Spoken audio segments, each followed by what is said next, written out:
आप देख रहे हैं BHBC न्यूज।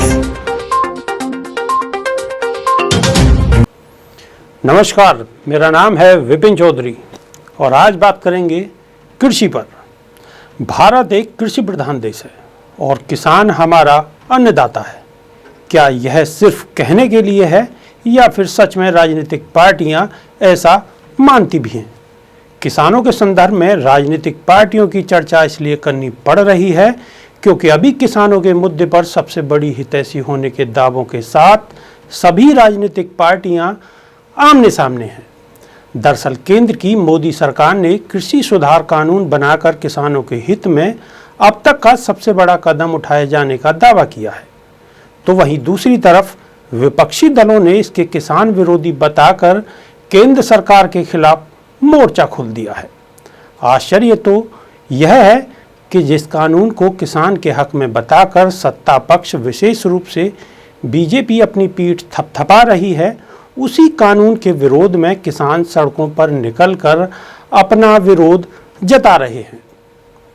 1997 से बीजेपी के साथ हम साथ साथ हैं की भूमिका निभा रही श्रोमणी अकाली दल ने भी मोदी सरकार के खिलाफ किसानों के समर्थन में अपनी आवाज बुलंद कर दी है। यही वजह है कि केंद्रीय खाद्य प्रसंस्करण मंत्री हरसिमरत कौर बादल ने मंत्री पद से इस्तीफा दिया। मतलब साफ है, किसान के मुद्दे पर श्रोमणी अकाली दल ने बीजेपी के साथ चलने की बजाय किसानों के साथ चलने को प्राथमिकता देना मुनासिब समझा। हालांकि इसी किसान सुधार बिल को कुछ दिनों पहले तक श्रोमणी अकाली दल ने किसानों के हित में बताकर इसकी खूब वकालत की थी। बात अगर बीजेपी और अकाली दल के रिश्तों के बारे में की जाए तो यह लगभग 23 वर्ष पुराना है। 1996 में अकाली दल ने मेगा डिक्लेरेशन पर हस्ताक्षर किया और फिर अगले साल यानी 1997 में पहली बार अकाली दल और बीजेपी के साथ मिलकर चुनाव लड़ा। तभी से दोनों पार्टियों का गठबंधन जारी है। दोनों दलों के गठबंधन ने पंजाब में कई चुनाव में जबरदस्त कामयाबी हासिल की, लेकिन 2017 में पंजाब में हुए विधानसभा चुनाव में 117 विधानसभा सीटों में से अकाली दल को सिर्फ 15 ही सीट मिल पाई और राज्य में अकाली दल मुख्य विपक्षी पार्टी का भी दर्जा प्राप्त नहीं कर सकी। यहाँ यह भी स्पष्ट कर देना जरूरी है, पंजाब में अकाली दल और बीजेपी गठबंधन में बीजेपी की भूमिका सहयोगी दल के रूप में ही रही है। अब ऐसे में यह प्रश्न भी स्वाभाविक हो जाता है कि आखिर अकाली दल ने कृषि सुधार कानून के मुद्दे पर इतना बड़ा फैसला क्यों लिया? हरसिमरत कौर ने केंद्रीय मंत्रिमंडल से इस्तीफा दे दिया। दरअसल पंजाब पूरी तरह कृषि प्रधान राज्य है और यहाँ की राजनीति में भी किसानों का मुद्दा सर्वोपरि रहता है और फिर अकाली दल का राजनीतिक आधार भी किसानों ही को माना जाता है। ऐसे में जब कृषि सुधार कानून के खिलाफ सबसे ज़्यादा पंजाब के किसान मुखर नजर आ रहे हैं तो अकाली दल के लिए इसके खिलाफ जाना आसान नहीं था। साथ ही राज्य में जिस तरह से आम आदमी पार्टी ने मजबूत एंट्री लगाई है, उससे भी अकाली दल की चिंता बढ़ी हुई है। बात अगर सिर्फ पंजाब के किसानों के बारे में ही की जाए तो यहाँ किसानों की फसल का 90% हिस्सा राज्य सरकार खरीदती है, जबकि 10% फूड कॉरपोरेशन ऑफ इंडिया यानी FCI खरीदती है। FCI राज्य सरकारों से भी फसल खरीदती है, लेकिन अब माना जा रहा है कि कृषि सुधार कानून की वजह से राज्य सरकार से फसल खरीदने में दिक्कतें होंगी और ऐसे में पंजाब के किसानों को सबसे ज़्यादा कठिनाई होने की बात कही जा रही है। वैसे पंजाब में सबसे ज़्यादा खेती जाट समुदाय के लोग ही करते हैं। इसके बारे में कहा जा रहा है कि इनका झुकाव अब अकाली दल की तरफ न होकर कांग्रेस की तरफ है। ऐसे में अकाली दल ज़्यादा जोखिम मोल लेने की स्थिति में नहीं है और फिर अकाली दल को कठिन लेकिन निर्णायक फैसला लेना पड़ा है। बहरहाल कृषि सुधार कानून के खिलाफ न सिर्फ पंजाब के बल्कि हरियाणा और उत्तर प्रदेश के साथ साथ और दूसरे राज्यों के किसान भी सड़कों पर निकलकर अपना विरोध जता रहे हैं। इस मुद्दे को लेकर सत्ता पक्ष और विपक्ष भी आमने सामने है। एक तरफ राहुल गांधी जहां कृषि सुधार कानून को केंद्र की मोदी सरकार का किसान विरोधी षड्यंत्र बता रहे हैं, तो वहीं दूसरी तरफ प्रधानमंत्री मोदी इसे किसान के हित में बताते हुए विपक्ष पर दुष्प्रचार करने का आरोप लगा रहे हैं। वैसे कृषि सुधार बिल को पहले तो लोकसभा में आसानी से पास करा लिया गया, लेकिन असल पेच तो राज्यसभा में था, जो दिखा भी।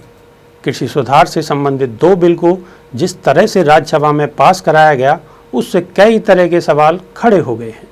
दोनों पक्ष एक दूसरे पर गंभीर आरोप लगा रहे हैं, लेकिन इससे तो बिल्कुल भी इनकार नहीं किया जा सकता कि लोकतंत्र के इस मंदिर में जो कुछ भी हुआ गलत हुआ, और इसके लिए दोनों पक्षों को जिम्मेदार ठहराया जा सकता है। पर यह भी सच है कि विपक्ष की तरफ से मत विभाजन की मांग को जिस तरह से दरकिनार कर ध्वनि मत से बिल को पास किए जाने की घोषणा की गई, उससे उपसभापति के खिलाफ विपक्ष को पूरी तरह से लामबंद कर दिया। यहाँ तक कि विपक्ष ने उपसभापति के खिलाफ प्रस्ताव भी पेश किया, जिसे सभापति ने नामंजूर कर दिया। साथ ही विपक्ष के कुल 8 सांसदों को सत्र से निलंबित भी कर दिया। इसको लेकर तकरार की स्थिति बनी हुई है, लेकिन राज्यसभा की सबसे दिलचस्प घटना यह रही कि बीजू जनता दल यानी बीजेडी ने बिल का विरोध करके सबको चौंका दिया। ऐसा इसलिए क्योंकि 2019 के आम चुनाव में बीजेपी के दोबारा सत्ता में लौटने के बाद यह पहली बार हुआ जब बीजेडी ने राज्यसभा में किसी बिल का विरोध किया हो। कृषि सुधार से संबंधित जिस 2 बिलों को राज्यसभा में पास किया गया, वे हैं कृषक उपज व्यापार एवं वाणिज्य संवर्धन एवं सरलीकरण विधेयक 2020, कृषक कीमत आश्वासन एवं कृषि सेवा पर करार विधेयक 2020। अब इसे समझते हैं कि आखिर इसमें क्या जिसका विरोध हो रहा है। पहला यानी कृषि उपज व्यापार एवं वाणिज्य विधेयक, यह कृषि बाजार से जुड़ा है। इसमें प्रावधान है कि रजिस्टर्ड मंडियों के बाहर भी किसान अपनी उपज बेच सकते हैं और व्यापारी किसानों से सीधा खरीद सकते हैं। तो फिर सवाल ये है कि इसका विरोध क्यों हो रहा है। विरोध करने वाले किसान और राजनीतिक दलों की दलील है कि किसान मंडी में अनाज नहीं बेचेंगे तो राज्य को मंडी फीस नहीं मिलेगी। आढ़तियों यानी कि कमीशन एजेंट का क्या होगा। इसमें एमएसपी यानी न्यूनतम समर्थन मूल्य पर खरीद की व्यवस्था समाप्त हो जाएगी। दूसरा यानी कृषक कीमत आश्वासन एवं कृषि सेवा पर करार विधेयक, यह ठेके पर खेती से जुड़ा है। इसमें प्रावधान है कि कृषि कारोबार से जुड़ी कंपनियां, प्रोसेसर, होलसेलर, एक्सपोर्टर या बड़े रिटेलर से किसान पहले से तय कीमत पर आने वाली फसल के लिए करार कर सकेंगे। तो फिर यहाँ भी वही सवाल है कि आखिर इसका भी विरोध क्यों हो रहा है। विरोध करने वालों का तर्क है कि वार्ता यानी नेगोशिएट करने की क्षमता किसानों में कम है। साथ ही कोई भी विवाद होने पर बड़ी कंपनियां, एक्सपोर्टर, होलसेलर या प्रोसेसर का ही पल्ला भारी रहेगा, क्योंकि देश में ज़्यादातर छोटे किसान हैं जिन्हें इन सब चीज़ों के बारे में पता ही नहीं है। किसानों का यह भी आरोप है कि कृषि सुधार कानून के कृषि क्षेत्र भी पूंजीपतियों या कारपोरेट घरानों के हाथों में चला जाएगा और इसका नुकसान किसानों को ही होगा। वैसे सरकार किसानों के इस डर को दूर करने का आश्वासन कैसे देगी कि एफसीआई अब राज्य की मंडियों से फसल नहीं खरीद पाए, जिससे एजेंटों और आढ़तियों को करीब 2.5% के कमीशन का नुकसान होगा। साथ ही राज्य को भी अपने हिस्से के 6% कमीशन का नुकसान उठाना पड़ेगा। यह कमीशन एफसीआई की खरीद पर लिया जाता है।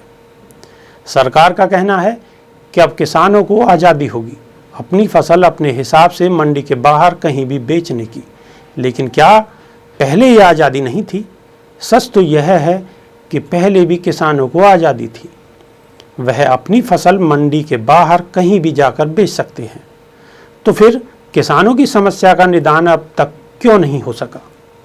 क्या यह भी सच नहीं है कि आज सबसे ज़्यादा बेहतर स्थिति पंजाब और हरियाणा जैसे राज्यों के किसानों की है, जबकि बिहार जैसे राज्य में किसानों की बदहाली जग जाहिर है, बावजूद इसके कि बिहार ने सबसे पहले 2006 में इस व्यवस्था को लागू किया था। अगर इसे ही मानक मान लिया जाए तो फिर आज सबसे बेहतर स्थिति बिहार के किसानों की होती, जो नहीं है। साथ ही किसानों की फसल का जो एमएसपी तय किया जाता है, उस पर कितने किसानों की फसलों को खरीदने की प्रक्रिया अपनाई जाती है। और अगर सरकार कहती है कि जो एमएसपी फसलों की तय की जाती है उस पर फसलें खरीदी जाती हैं, तो फिर इसे वैधानिक क्यों नहीं कर देती सरकार? और किसान ये मांग भी कर रहे हैं। कुल मिलाकर यही कहा जा सकता है कि कृषि सुधार कानून के खिलाफ किसानों की आवाज़ बड़ी तेज़ी से पंजाब, हरियाणा और उत्तर प्रदेश, खासकर पश्चिमी उत्तर प्रदेश से बाहर निकलकर दूसरे राज्यों में फैल रही है, जो केंद्र सरकार के साथ साथ सत्ताधारी दल खासकर बीजेपी के लिए नई मुसीबत खड़ी कर सकती है, क्योंकि इसका एक राजनीतिक पहलू यह भी है, और वह यह है कि पंजाब, हरियाणा, पश्चिम उत्तर प्रदेश में बड़ी संख्या में जाट समुदाय खेती किसानी से जुड़े हुए हैं, जिनका झुकाव बीजेपी या उसकी सहयोगी पार्टियों की तरफ ही माना जाता रहा है, जो केंद्र के इस कानून के खिलाफ पूरी तरह मुखर है, जिसे बीजेपी और उसकी सहयोगी पार्टियों को राजनीतिक नुकसान भी हो सकता है। यही वजह है कि अकाली दल ने किसानों का साथ देने का निश्चय किया। यह अलग बात है कि वह अब भी एनडीए में बनी हुई है। वैसे हरियाणा में भी बीजेपी की सहयोगी जेजेपी के विधायकों ने विरोध के स्वर उठाने शुरू कर दिए हैं, जो बीजेपी और जेजेपी की गठबंधन सरकार की सेहत के लिए सही माना नहीं जा रहा। मतलब साफ है, भारत एक कृषि प्रधान देश है और किसान अन्नदाता है, लेकिन किसानों की आवाज़ को सुनने वाला कोई नहीं। तभी तो आज तक किसानों की बदहाली खत्म नहीं हुई है। यह देखते हुए कि देश की जीडीपी दर -23.9% हो जाने के बावजूद कृषि ही एक ऐसा क्षेत्र रहा जिसने अपनी तरफ से जीडीपी ग्रोथ रेट को प्लस में रखा। नमस्कार। आप देख रहे हैं BHVC न्यूज।